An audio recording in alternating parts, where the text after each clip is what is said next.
On s'est déjà demandé ce qui fait qu'à un moment donné, tout bascule dans une vie.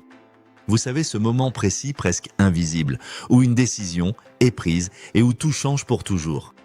Eh bien, c'est exactement ça, ce fameux point de bascule, cette petite étincelle dans le noir complet qu'on va explorer ensemble aujourd'hui. Et cette citation de Jim Rohn, elle résume tout parfaitement. Quand on est face au désespoir, on a tellement tendance à fixer la porte qui vient de se fermer qu'on ne voit même pas celle qui est en train de s'ouvrir juste à côté. Alors la grande question, c'est ça. Comment est-ce qu'on fait pour transformer les moments les plus sombres en un véritable tremplin ? Le succès, en fait, il laisse des indices. Il existe une logique, un schéma bien précis pour passer de l'impuissance à l'accomplissement. Et Jim Rohn, il ne parle pas dans le vide, il l'a vécu lui-même, cette transformation. Imagine un peu la scène, on est en 1955, il est complètement fauché, il lui reste 57 dollars, et il a une famille à nourrir. Honnêtement, c'est le genre de moment qui peut vous anéantir. Mais pour lui, ça n'a pas été l'été, là il a fait un an, ça a été la fondation de tout ce qu'il a construit. Son parcours, c'est la preuve que c'est possible. Alors, voici notre feuille de route. On va décortiquer ensemble 7 principes fondamentaux organisés en 3 grandes étapes. Ce sont des stratégies qui ont fait leur preuve capables de transformer le désespoir en un moteur de changement surpuissant. Allez, on attaque avec la première étape, le changement intérieur. Parce qu'avant de vouloir changer quoi que ce soit à l'extérieur, la vraie bataille, elle se gagne à l'intérieur. Voyons tout de suite les 2 premiers principes pour maîtriser son état d'esprit. Le premier principe est absolument crucial. Trop de gens passent leur vie à attendre d'être sauvés, que ce soit par un patron, un miracle ou une circonstance extérieure. Mais la vérité, c'est que la cavalerie n'arrive que très rarement. Tant qu'on ne fait pas ce pas, on reste prisonnier des mêmes excuses. Accepter cette responsabilité à 100%, c'est reprendre les commandes, tout simplement. Le changement ne peut commencer que de là. Prenez l'histoire de George. En 1968, son entreprise fait faillite, il perd absolument tout. Et tant qu'il blâmait l'économie, ses concurrents, le monde entier, rien ne changeait. Et puis le jour où il s'est dit « Ok, c'est ma responsabilité », tout a basculé. Il a cessé d'être une victime pour devenir l'architecte de sa nouvelle vie. Le deuxième principe, c'est la maîtrise des émotions. Quand tout s'écroule, la frustration, la colère, la peur peut vite devenir écrasant. Et c'est tellement tentant de les laisser prendre le contrôle de tout. L'idée clé ici, c'est de voir ces émotions comme des guides, pas comme des tyrans. La colère, la peur, elles ne sont pas là que nous condamner. Elles sont là pour nous envoyer un signal, pour nous dire quelque chose doit changer. Mais la direction de ce changement, elle, nous appartient. C'est exactement ce qu'a fait Jack. Après 15 ans dans la même boîte, il se fait licencier du jour au lendemain.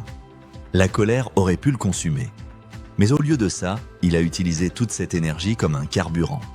Il a arrêté de se demander pourquoi ils m'ont fait ça, pour se demander « Ok, que puis-je construire maintenant ?» Bon, deuxième étape, le plan d'action concret. Une fois que l'état d'esprit est ajusté, comment on fait pour construire une nouvelle réalité ? Les 3 principes qui suivent, qu'ils sont là pour créer une dynamique positive, un véritable élan. Quand la montagne semble beaucoup trop haute, le secret c'est de se concentrer uniquement sur le prochain petit pas. Prenez Sandra complètement écrasée par les dettes. Elle a commencé par l'étape 1, une action toute simple, économiser $1 par jour. Puis étape 2, ces petites actions se sont additionnées jour après jour. Rapidement, elle a créé un élan, c'est l'étape 3, et au final, ces petits gestes cumulés sont devenus un progrès massif. La grandeur, ce n'est pas un coup de chance, c'est une discipline quotidienne. Le 4e principe est très souvent sous-estimé. Les personnes qui nous entourent ont une influence considérable, surtout dans les moments difficiles. Elles peuvent soit nous tirer vers le bas, soit nous élever. Le choix est simple, mais il est radical. D'un côté, il y a la misère qui adore la compagnie. De l'autre, il y a le succès qui cherche l'inspiration. Pensez à Earl, un artiste talentueux qui stagnait. Il passait ses soirées à se plaindre avec des amis qui faisaient exactement la même chose. Il a changé de vie le jour où il a changé de café. En s'entourant de créateurs ambitieux, il a fini par adopter leur état d'esprit, puis leurs actions et enfin leurs résultats. Le 5e principe lui peut paraître contre-intuitif. Quand tout semble perdu, beaucoup de gens arrêtent d'apprendre. On se met en mode survie et pourtant c'est précisément dans ces moments-là que l'apprentissage devient l'investissement le plus vital. C'est le conseil que le menteur de Jim Rohn, M. Shoaff, lui a donné. Ron était fauché, il est allé lui demander de l'argent. Et Shoaff, il lui a donné des livres. Des livres, vous imaginez? Pourquoi? Parce qu'une nouvelle idée peut changer notre perspective, et quand notre perspective change, tout change. L'apprentissage, c'est le véritable antidote au désespoir. Allez, on attaque la troisième et dernière étape, construire un état d'esprit durable. Les deux derniers principes ne servent pas juste à sortir d'une crise, mais à bâtir une vraie résilience sur le long terme. Le sixième principe, c'est la gratitude. Mais attention, il ne s'agit pas de nier les problèmes ou de faire semblant que tout va bien, pas du tout.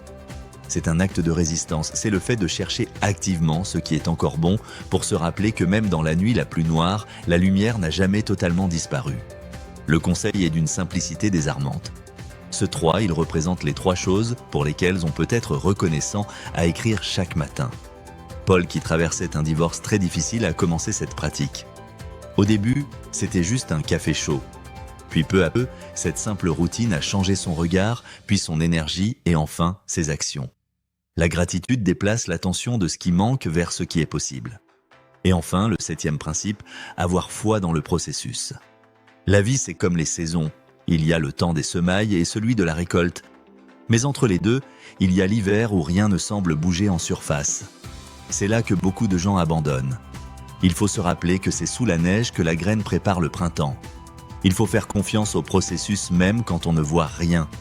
Et nous voilà la conclusion après avoir exploré ces 7 principes. Le point le plus crucial, le voilà, l'histoire n'est pas terminée.